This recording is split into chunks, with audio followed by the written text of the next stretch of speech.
Hello amazing students and welcome back to the channel. हमारा next question है in figure 3.20 in which case the lamp will not glow when the switch is closed. तो figure 3.20 में 4 cases दिए गए हैं और उसमें से हमें बताना है कि कौन से केस में लैम्प ग्लो नहीं करेगा। तो पहले केस में स्विच क्लोज करने के बाद लैम्प ग्लो करेगा। केस बी में सेल रिवर्स किया गया है, तो स्विच क्लोज करने के बाद लैम्प ग्लो करेगा।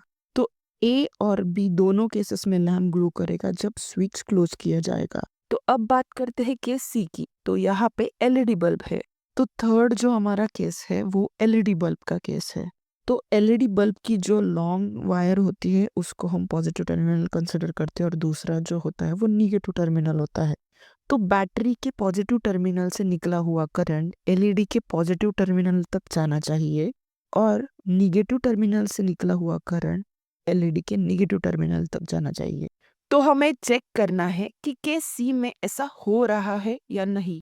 तो इस केस में बैटरी के पॉजिटिव टर्मिनल से निकला हुआ करंट एलईडी के निगेटिव टर्मिनल तक जा रहा है और निगेटिव टर्मिनल से निकला हुआ करंट एलईडी के पॉजिटिव टर्मिनल तक जा रहा है। तो इस केस में लैम्प ग्लो नहीं करेगा। तो बात करते हैं केस डी की। तो यहाँ पे हो क्या रहा है, बैटरी के पॉजिटिव टर्मिनल से निकला हुआ करंट एलईडी के पॉजिटिव टर्मिनल तक जा रहा है और निगेटिव टर्मिनल से निकला हुआ करंट एलईडी के निगेटिव टर्मिनल तक जा रहा है। तो सर्किट क्लोज करने के बाद लैम्प ग्लो करेगा। तो चारों केसेस में से जो केस सी है उसमें लैम्प ग्लो नहीं करेगा। हमारा नेक्स्ट क्वेश्चन है, suppose the positive and negative symbols can not be read on a battery, suggest a method to identify the two terminals of this battery. तो इस केस में हमें जो बैटरी दी गई है उस पे पॉजिटिव और नेगेटिव सिंबल्स नहीं दिए गए हैं, तो हमें वो आइडेंटिफाई करने हैं पॉजिटिव और नेगेटिव सिंबल बैटरी के। तो हम ये एलईडी के थ्रू इजीली आइडेंटिफाई कर सकते हैं। तो एलईडी तभी ग्लो करेगा जब बैटरी के पॉजिटिव टर्मिनल से निकला हुआ करंट एलईडी की लॉन्ग वायर जो है वो पॉजिटिव टर्मिनल तक जाएगा और निगेटिव टर्मिनल से निकला हुआ करंट एलईडी के निगेटिव टर्मिनल तक जाएगा। So we can connect the battery to a circuit that includes an LED. The LED will glow only when its longer wire is connected to the positive terminal of the battery. Based on this nature of LED, we can identify the positive and negative terminal of the battery. तो अगर LED glow कर रहा है तो LED की जो long wire है वो जहाँ पे कनेक्टेड है बैटरी को वो होगा बैटरी का पॉजिटिव टर्मिनल और जो दूसरा होगा वो निगेटिव टर्मिनल हो जाएगा। हमारा नेक्स्ट क्वेश्चन है, you are given 6 cells marked ABCDENF.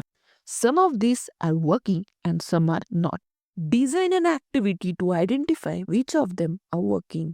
तो हमें 6 सेल दिए गए हैं और कुछ उनमें से वर्किंग है और कुछ वर्किंग नहीं है और हमें एक्टिविटी परफॉर्म कर कर देखनी है और चेक करना है कि कौन से सेल वर्किंग है और कौन से सेल वर्किंग नहीं है। तो हमें पूछा गया है list the atoms that you require. Second है write the procedure that you will follow with the atoms carry out the activity to identify the cells that are working. तो हमारे पास 6 सेल्स दिए गए हैं और हमें फाइंड आउट करना है कि उनमें से कौन से वर्क कर रहे हैं कौन से वर्क नहीं कर रहे हैं। तो हमें फर्स्ट क्वेश्चन पूछा गया है list the atoms that you require. तो सेल वर्क कर रहे हैं या नहीं कर रहे हैं ये चेक करने के लिए हमें कुछ चीजें लगेंगी। उसके लिए हमें लगेगा bulb, connecting wires, cell holder, bulb holder. अब हम प्रोसीजर क्या करेंगे, हम लाइट बल्ब लेंगे और एक सेल लेंगे और उनको कनेक्ट करके देखेंगे। ऑब्जर्व करेंगे कि बल्ब ग्लो कर रहा है या नहीं। अगर बल्ब ग्लो हुआ तो वो सेल वर्किंग कंडीशन में है। तो 1 बाय 1 सारे सेल के लिए हम ये सेम प्रोसेस रिपीट करेंगे। इससे कंक्लूजन क्या निकलता है कि सेल होल्डर में सेल डालने के बाद अगर लैम्प ग्लो कर रहा है तो वो सारे सेल वर्किंग कंडीशन में है, बाकी के वर्किंग कंडीशन में नहीं है। तो हमारा नेक्स्ट क्वेश्चन है, an LED requires 2 cells in series to glow. Tanya made the circuit as shown in figure 3.21. Will the lamp glow? If not, draw the wires for correct connections. तो हमारे पास एक figure दी गई है 3.21। अब figure में देखा जाए तो बैटरी का पॉजिटिव टर्मिनल एलईडी के पॉजिटिव के साथ कनेक्टेड है, पर एलईडी का निगेटिव अगर देखा जाए यानी कि शॉर्ट वायर देखी जाए तो बैटरी के पॉजिटिव के साथ कनेक्टेड है। तो यहाँ पे ये गलत है। बैटरी का नेगेटिव टर्मिनल एलईडी के नेगेटिव के साथ कनेक्टेड होगा तभी एलईडी ग्लो करेगा।